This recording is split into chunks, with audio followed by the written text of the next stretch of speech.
লোকসভা কেন্দ্রে উন্নয়নের গতিকে এগিয়ে নিয়ে যেতে তৃণমূল কংগ্রেস প্রার্থী অধ্যাপক কিশোর রায়কে জোড়া মন্ত্রীকে চতুর্থবারের জন্য বিপুল ভোটে জয়যুক্ত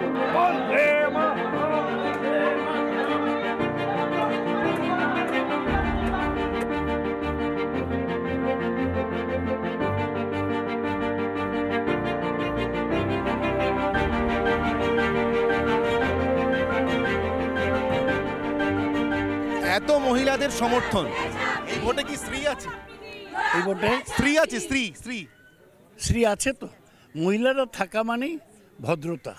এরা সব ভদ্র ভালো ঘরের বউয়েরা, কেউ মেয়ে। আর মমতা ব্যানার্জি লক্ষ্মীর ভাণ্ডার দেবার পর মহিলাদের সমর্থনটা উদ্বেল হয়ে উঠেছে, উপচে পড়ছে। তার বেনিফিট আমরা পাচ্ছি। একটা কথা সৌগতবাবু খুব খোলাখুলি জিজ্ঞাসা করবো, তারপর আমি আপনাকে একটু জিরিয়ে, আপনি জানি এখানে শেষ হয়েছে, একটু জিরোবেন, ছেড়ে দিচ্ছি আমি। তারপরে সেটা হচ্ছে শহরাঞ্চলের অনেক রাজনৈতিক দলেরই ধারণা আছে যে এই স্ত্রী ইত্যাদি প্রকল্প এগুলো বোধহয় গ্রামের মানুষের জন্য। শহরের ভোটে আদৌ কি এর কোনো প্রভাব পড়ে? অসম্ভব প্রভাব পড়ে। শহরে 70% লোক বস্তিতে থাকে, 30% লোক পাকা বাড়িতে।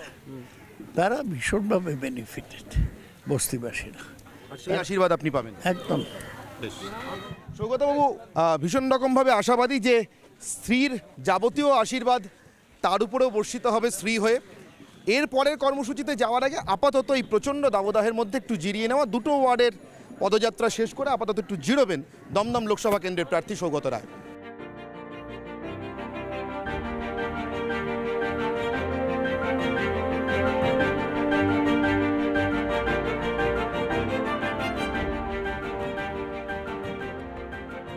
সৌগতবাবু একটা কথা জিজ্ঞাসা করবো, এরকম চলতে চলতে প্রচারের মাঝখানে যদি শিলভদ্র দত্তর সঙ্গে দেখা হয়ে যায়, কি বলে ভোট চাইবেন? কেমন আছো? কিছু ওর কাছে ভোট চাইব না, বলবো কেমন আছো। ওর লিভার ট্রান্সপ্ল্যান্ট হচ্ছে, হ্যাঁ, ওর স্বাস্থ্যর খবর নেওয়া জরুরি। ভোট যা হওয়ার হবে। পুরনো সহকর্মীকে কি মিস করেন? মনে হয় এখানে থেকে গেলেই ভালো হতো। না, আমি আলটিমেট গণতন্ত্রে বিশ্বাস করি, যে যেদিকে যায় যাক না। ফিরতে বলবেন দেখা হলে? না।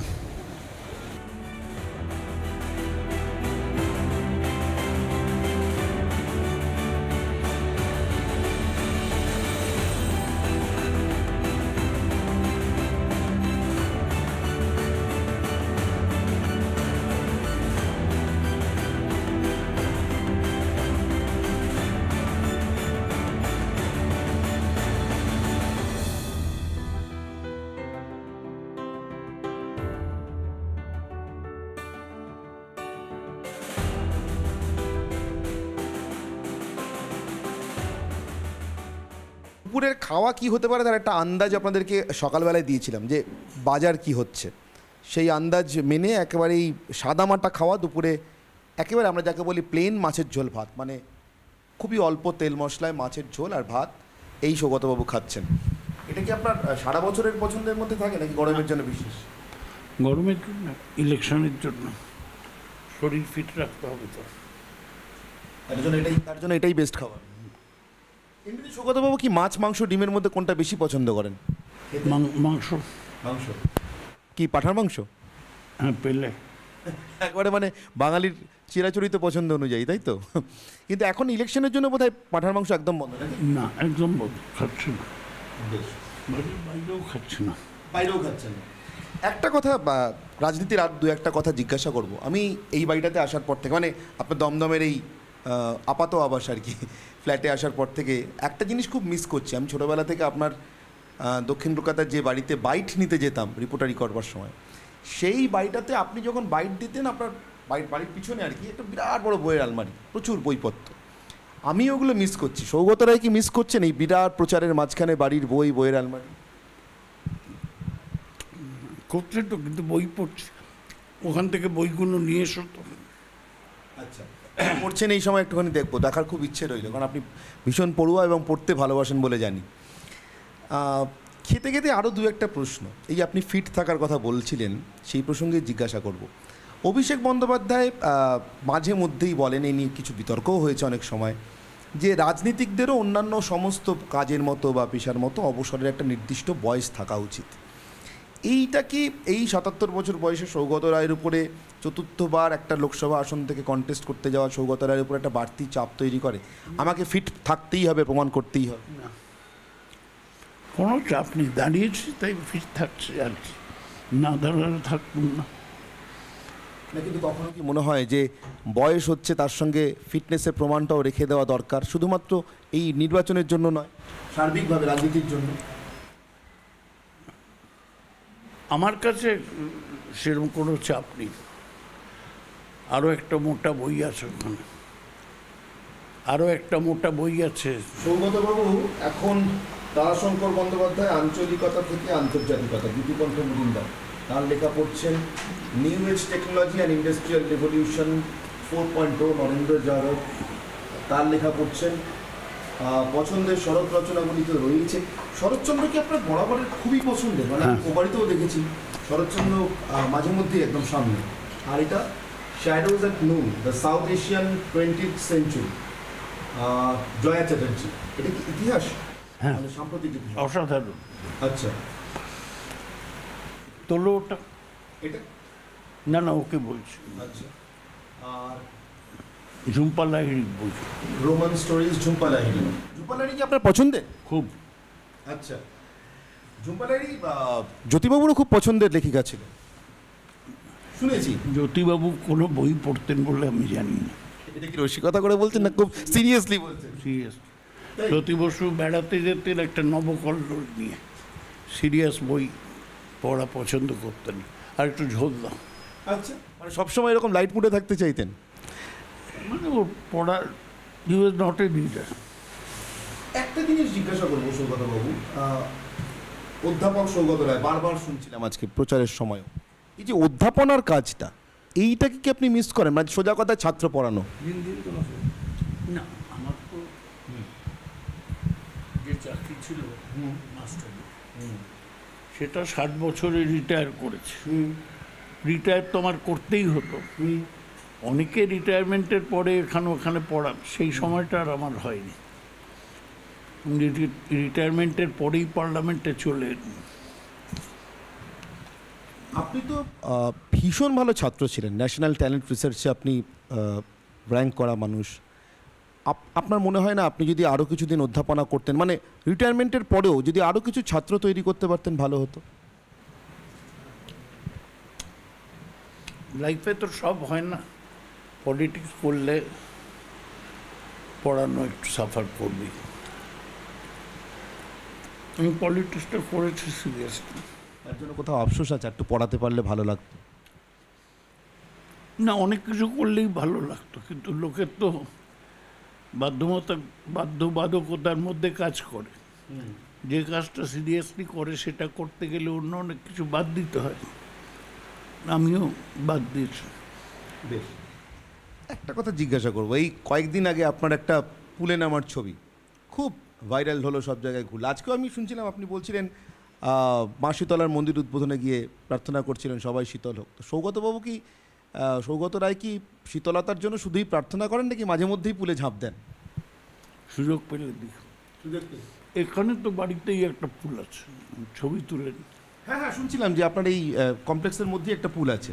আপনি কি মাঝে মধ্যেই সেই পুলে ঝাঁপান? দু একটা ঝাঁপিয়েছি, ঝাঁপাতে রোজই ইচ্ছে করে, হয় না। আপনি সাঁতার কাটতে বোধহয় খুব ভালোবাসেন না?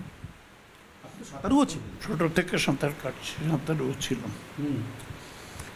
আচ্ছা, আরেকটা কথা, আবার একটু সিরিয়াস রাজনীতির কথায় আসি, জিজ্ঞাসা করি না, ইদানিংকালে আপনার দলের অনেকেই নেতা নেত্রীদের মধ্যে, আমি নাম করার জন্য বলছি না, একটা পলিসিগত বিষয়, সেই জায়গা থেকে রাজ্যের বিরোধী দলনেতাকে আক্রমণ করতে গিয়ে, বিশেষ করে দুর্নীতির প্রশ্নে, এই ভোটে যেহেতু বিজেপি খুব বেশি করে আপনাদের বিরুদ্ধে দুর্নীতি নিয়ে প্রচার করছে, পাল্টা প্রচারে অনেকেই নারদার ফুটেজের কথা আনেন।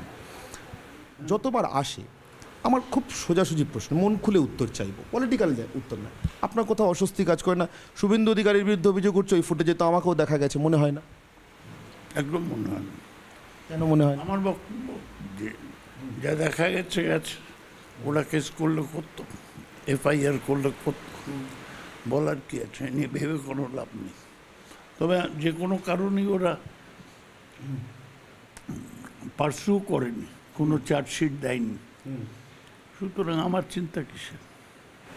আচ্ছা, এই যে বিজেপির বিরুদ্ধে একটা অভিযোগ আপনারা করেন যে দুর্নীতির প্রশ্নটাকে ওরা আসলে রাজনৈতিক আক্রমণের জন্য বেছে নিয়েছে এবং রাজনৈতিক প্রতিহিংসা পরায়ণতাও কাজ করছে। আপনাদের অনেক নেতামন্ত্রী যখন জেলে যাচ্ছেন, দুর্নীতি নিয়ে প্রচার হচ্ছে, তাতে কখনো আপনার এটা মনে হয়নি যে এই যে আপনি বলেন ওরা পার্সু করেনি নারদার বিষয়, যদি এতটাই রাজনৈতিক প্রতিহিংসার বিষয় থাকতো তাহলে এটাও পার্সু করতো?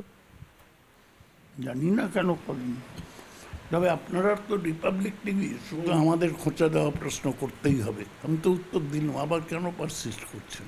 বেশ, আমার শেষ প্রশ্ন, আমার খুব অদ্ভুত লাগছিল দেখতে, আমার সত্যিই খুব অদ্ভুত লেগেছে, কারণ তখন আমি দেখেছি সৌগতবাবু, আপনি খেয়াল করেন, আপনি সারাদিন অনেক কর্মসূচির মধ্যে থাকেন, এখন তো আরও বেশি ব্যস্ততা। সকাল 11:15, তখন চাঁদি ফাটা রোদ্দুর বলতে যা বোঝায় তাই, টেম্পারেচার 41 ডিগ্রি, সেটাও দেখলাম। আপনি যে মন্দির উদ্বোধনের অনুষ্ঠানটাতে গিয়েছিলেন যোগ দিতে, আপনি বললেন বারবার করে যে আমি সাংসদ হিসেবে আসিনি, জনপ্রতিনিধি হিসেবে নয়, এমনি গিয়েছেন। আমি সেটা নিয়ে প্রশ্ন করছি না, না না, আমি ওটা নিয়ে প্রশ্ন করছি না, আমার একটা অন্য জিনিস চোখে পড়েছে। সংবর্ধনার জায়গাতে মানুষ অনেক কিছু আপনাদের এগিয়ে দেন, অভ্যেসবশত আমি দেখেছি একটা সময় এত অভ্যেস হয়ে যায় জনপ্রতিনিধিদের এ হাতে নিচ্ছেন, পাশে সরিয়ে রাখছেন। আমি দেখলাম আপনি সবই সরালেন, আপনার হাতে দেওয়া যে গোলাপ গুচ্ছটা আপনি রীতিমতো শুঁকে দেখলেন, গন্ধটা শুঁকতে চাইলেন। আমার ওই সময়ের মধ্যে অদ্ভুত লেগেছে, মানে এই রসবোধ অক্ষুণ্ণ রাখেন কী করে এর মধ্যে? রয়েছে রয়েছে না, কিভাবে রয়েছে তো দেখতে পেলাম। এখনো ভেবে চিন্তে রিপাবলিক টিভি কবে তুলবে সেটা ভেবে নয়, এটা অভ্যেস। না, সেই খোঁচাটা আমি হজম করে নিলাম, পাল্টা খোঁচা, কিন্তু তা সত্ত্বেও বলছি, তা সত্ত্বেও জানার ইচ্ছে যে এত মানে রাজনীতির কাজটা রসকসহীন কাজ, তার মধ্যে এইবারের ভোটটা ভীষণ একটা মানে ভীষণ আক্রমণ, পাল্টা প্রতি আক্রমণের ভোট, তার মধ্যে আপনি এরকম একটা অনুষ্ঠানে গিয়ে গোলাপ গুচ্ছের গন্ধ শুকছেন, মানে সিরিয়াসলি বলছি, বাংলায় কিন্তু এরকম রাজনীতিক বিরল সৌগতবাবু। কেন নয়, সবাই, আমার ধারণা অনেকেই শোকে।